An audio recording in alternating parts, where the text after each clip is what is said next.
Welcome to the Right-Wing Wilderness. I am Dan Flynn, your host. I have decided to delve into this podcast video space this year because mainly, you may know me from my books. I just wrote a book last year called The Man Who Invented Conservatism, The Unlikely Life of Frank S. Meyer. What I learned from promoting that book and from promoting some more recent ones is that people have sort of migrated from where they get their information. I think intelligent people are always going to communicate through books. But if you want to reach the everyman, which is something that I've always prided myself on doing, you have to kind of travel to where they're at. And for better and worse, where they're at right now is podcasts. So you probably know me as, an author, or maybe you know me as a columnist at the American Spectator. You may know me as a newsletter writer for the Spectator AM. Right now, I'm just a shoveler because I'm trying to get into my property. If you do follow my newsletter, every so often I talk about, my home away from home, which is in Vermont. I woke up this morning in Massachusetts, and I got up about 8 o'clock, and I shoveled for a half an hour because we got significant snowfall. They got a similar snowfall up here. It's actually not that bad. But if I want to use this property in all 4 seasons, well, I have to clean up Mother Nature's mess, and I have to clean up a lot more messes than that. And, it is, in Vermont, they talk about having 5 seasons, the 5th season being mud season. That's the one season I don't really care for. It's when the snow melts and when all the rains come down and everything's muddy. I don't care for mud season, but I love the other 4 seasons. I think fall is my favorite. But when I bought this property, the guy I bought it from, I said, "Hey, what's your favorite season up here?" And he said winter. And I thought, this guy's a liar. Of course he doesn't like winter up here. Well, winter's actually pretty cool up here if you can get up there. But it's a lot of hard work to not only dig out a spot for yourself, because you can't park out on the road. I have to come in. One year I paid a guy $200 to dig out a spot with his, he was a plower. But I do it myself. I'm pretty cheap, so I'd rather save the $200 and just shovel out a spot myself.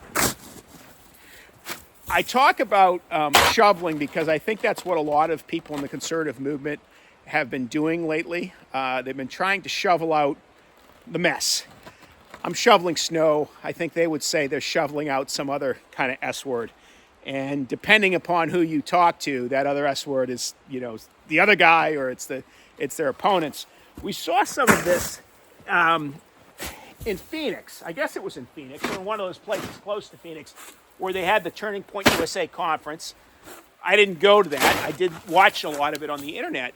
And I found it to be very interesting because there was this big fight on, this internecine kind of battle that we've grown accustomed to on the right. And the distilled version is that on the one side, it was Tucker Carlson, and on the other side, it was Ben Shapiro. And then they had some other minions that were sort of proxy people involved in that fight as well.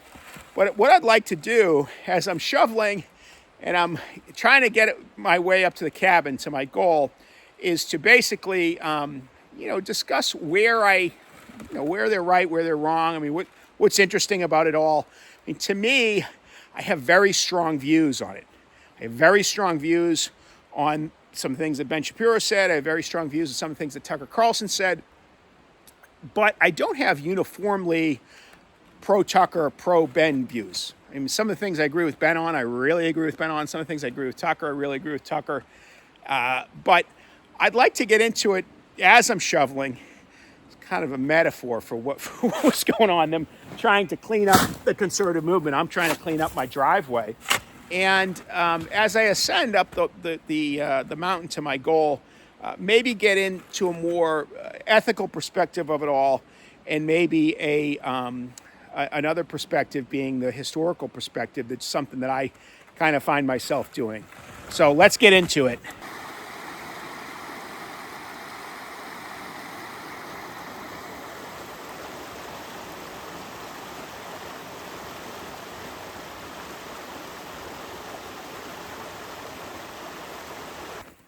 So I thought that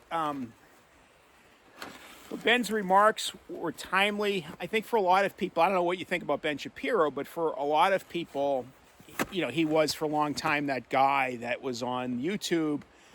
Ben Shapiro owns a 19-year-old sociology major. Ben Shapiro owns this women's studies major.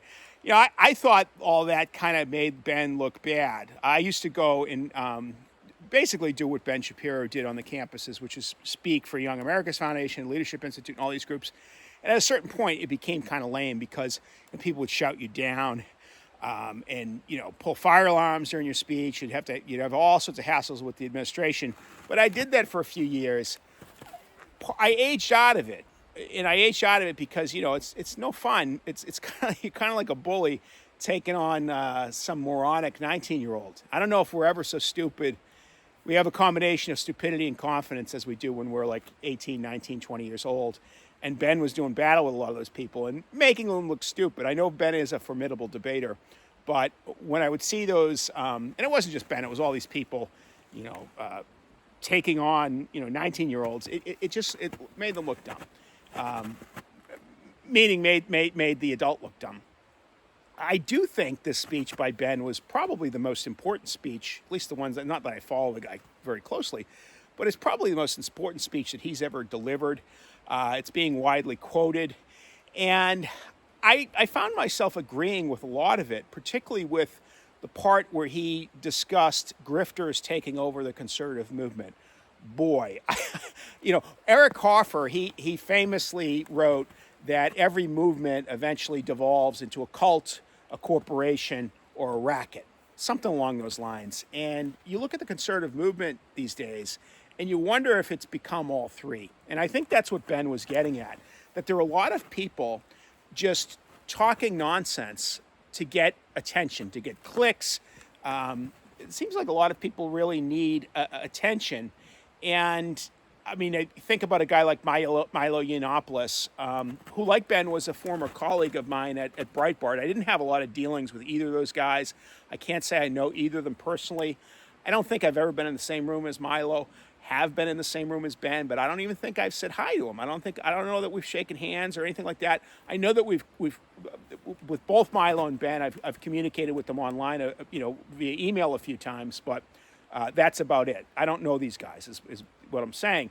But Milo got on a podcast, I think it was Tim Pool's podcast, and claimed that, or he inferred that Charlie Kirk was a homosexual and that he was getting ready to divorce his wife. And the voice of reason in that exchange was George Santos.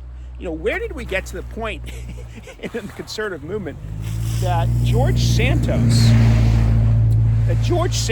is the guy that's going to be the voice of reason? We've seen that recently with Marjorie Taylor Greene, where I just wrote her off as a nut, and all of a sudden she's making sense on a few different things.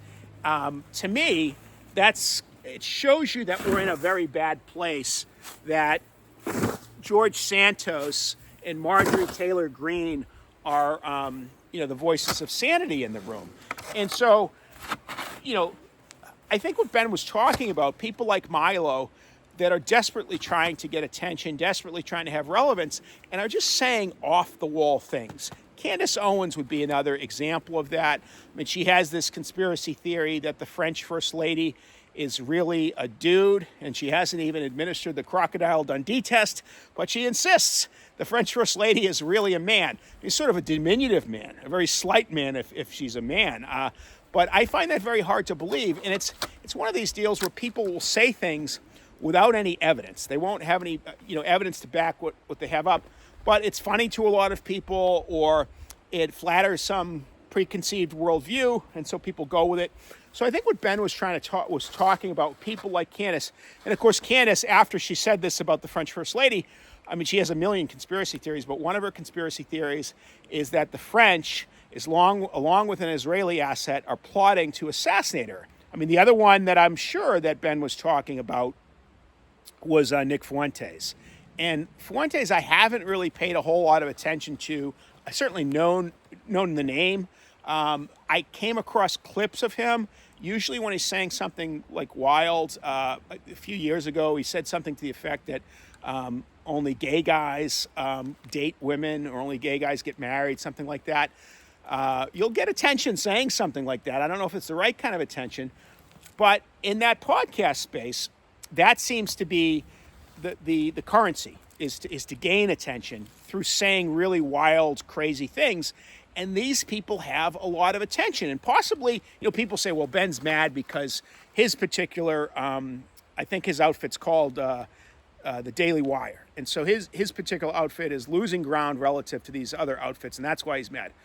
I don't know. I mean, maybe that's the case, but I don't know that's why I doubt that's why he's doing this. He's probably just outraged that people are speaking in his name and are saying ludicrous stuff. I mean, Candace Owens, she talks like a person that should be, inmate with Billy Bibbit, or, put in an insane asylum. That's not something that a normal person says. I mean, the things that she has to say, and I don't think she believes them. Whatever you think about Ben Shapiro, I tend to think he believes everything that he says. You may disagree with what he says, but do you think he doesn't believe it? You can't apply that to Nick Fuentes and Candace Owens and Milo. They are saying things for effect. They're saying things to get attention, and I think that's why I still have to shovel snow. That's why Ben said what he said, because he wanted to clean. I think he wants to clean up the conservative movement. At least that's part of what his point was. And his point was, let's have clear truth over vagueness. Let's have evidence over speculation. There's a whole bunch of things that he said in that speech. And so a lot of it I agree with, in part because I've been involved in the conservative movement for, I don't know, something like 35 years, for all of my adult life and part of my childhood life. I have been involved in the conservative movement. I have never seen conspiracy theories gain such traction as they do now. I have never seen anti-Semitism being more widespread within conservative circles. I mean, that was, for most of my adult life, that was sort of the hobby of campus leftists, the anti-Semitism, or black nationalists, or people like that.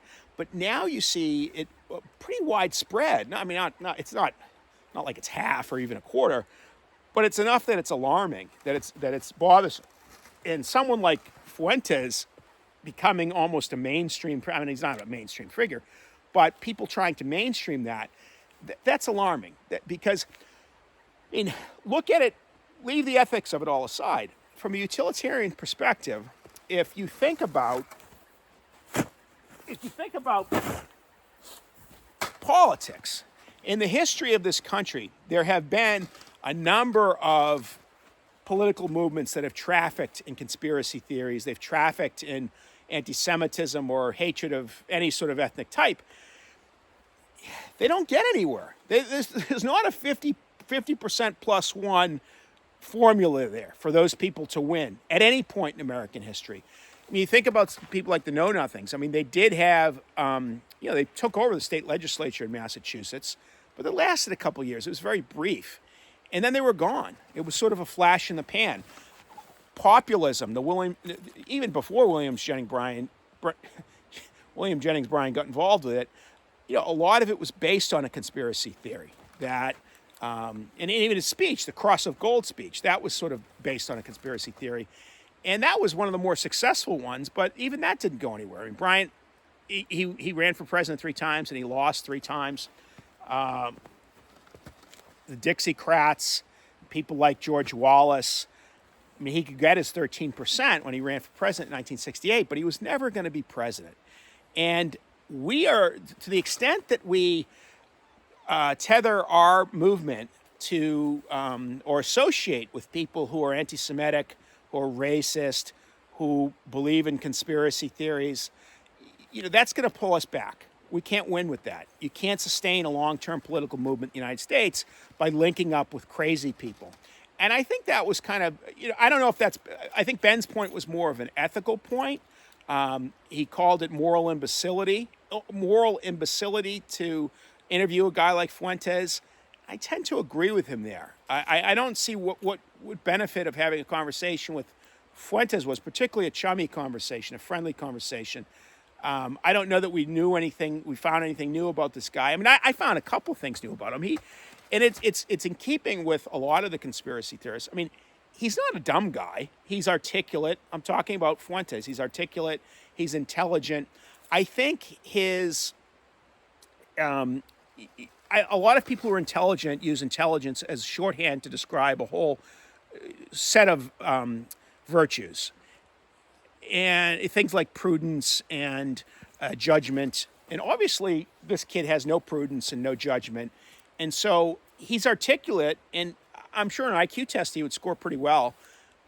You certainly get fewer filler words when he talks than when I talk. You're going to hear more ums and likes in your nose when I speak than when he does.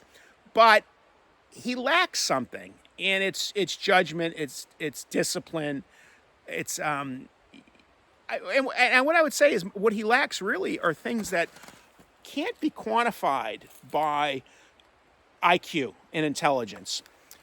They're things that don't have to do with the brain. They're things that have to do with the soul. And they're also things that have to do with his character. I wrote this, one of the things when I wrote the book, The Man Who Invented Conservatism, there's a little story in there about Bill Buckley and Frank Meyer and others trying to clean out the stables within the conservative movement. And there was this guy, George Lincoln Rockwell, who was the head of the Nazi Party, the American Nazi Party. And I wrote about, I came across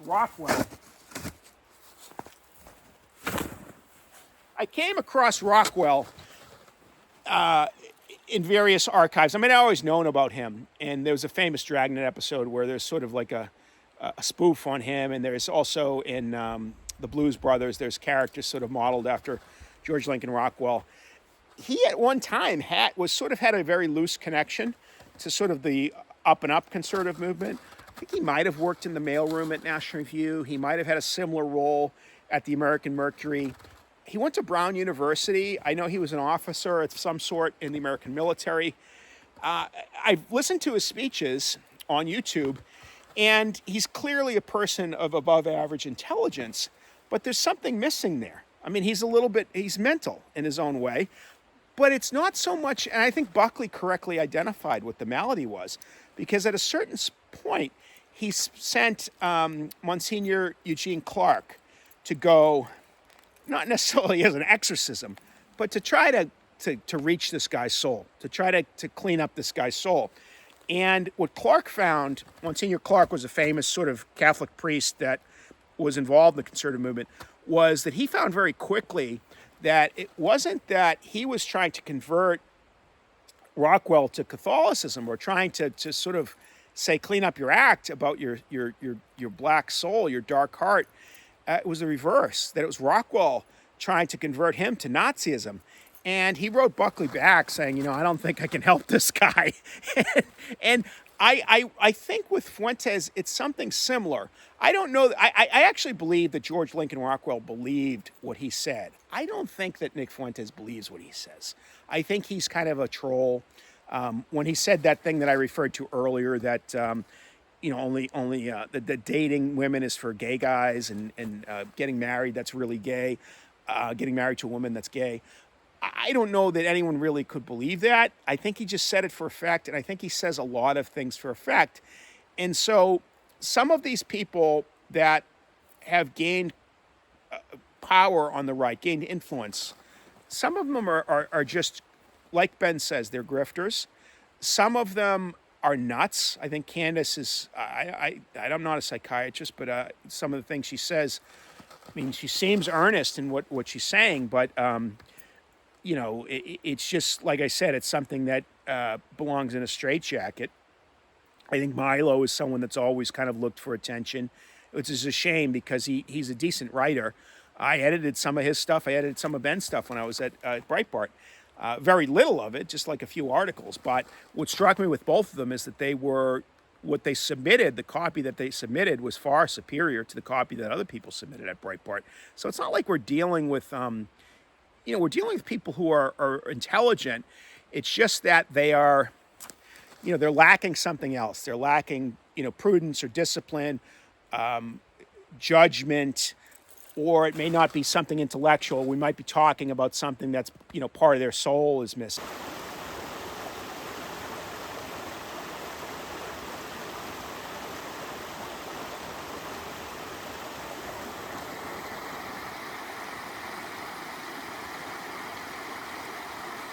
Now, Ben made a point about platforming and deplatforming, and I think that's where kind of Tucker drew blood. I thought Ben's speech was very good. But when you, as Tucker pointed out, when you go to a Charlie Kirk conference or a Turning Point USA conference, and you start talking about, platforming and deplatforming, you're kind of missing You're missing something. And obviously the story of the American right for the late teens and the early 2020s, I mean, that's a story of people getting kicked off Twitter, banned from campuses. And Ben has suffered from some of that too, so he should know that as well. There is a history of attempts to do that on the right. If you recall, Pat Buchanan in the 1990s, even Russell Kirk, there was an attempt to use that anti-Semitic label to kind of marginalize them and to make them pariahs. I mean, someone like Russell Kirk, whose book, The Conservative Mind, I mean, that's the sort of the basis of it all, right? That's kind of where it all started, or at least one of the handful of people that you could point to that's sort of an originator of the post-war conservative movement. I mean, Kirk's book, Conservative Mind, I mean, that was, a book that not only did well commercially, but as far as people in the leftists took it seriously in a way that they didn't take Bill Buckley seriously, in a way that they didn't take even Hayek seriously. They took Russell Kirk's The Conservative Mind seriously because it was a beautiful book written about concepts that they had previously dismissed, and it caused people to say, oh, maybe I need to rethink this. And it coincided, or maybe not coincided, but it caused a reassessment of conservatism. And it, you start, those post-war years, it starts to get big momentum, and Conservative Mind was part of the reason for that. So the idea that you're going to say this guy is not part of the conservative movement because we think he's anti-Semitic, I mean, very few people said that about Kirk, but it was even said about him. And so the whole idea of gatekeepers and deplatforming, there's something gross about that to a lot of conservatives, and I get that. At the same time, as I said earlier, I don't know that I've ever seen a time in my life as an active conservatism where anti-Semitism has not been more mainstreamed, where people take seriously conspiracy theories that they would have dismissed out of hand. George Nash wrote a book called The Conservative Intellectual Movement, The History of the Conservative Intellectual Movement in America, something along those lines. It's a great book. And I don't know that there's much of a conservative intellectual movement in America. And most of these people that we're talking about, the sort of dramatis personae of this act in the play of the post-war conservative movement, let's face it, it's not as impressive as, say, like Brent Bazell and Willy Schlamm and Hayek and Kirk and Bill Buckley. I mean, these were some impressive people. I don't know that the people that have the most attention now as conservatives are all that impressive. I mean, some of them are impressive in their own way.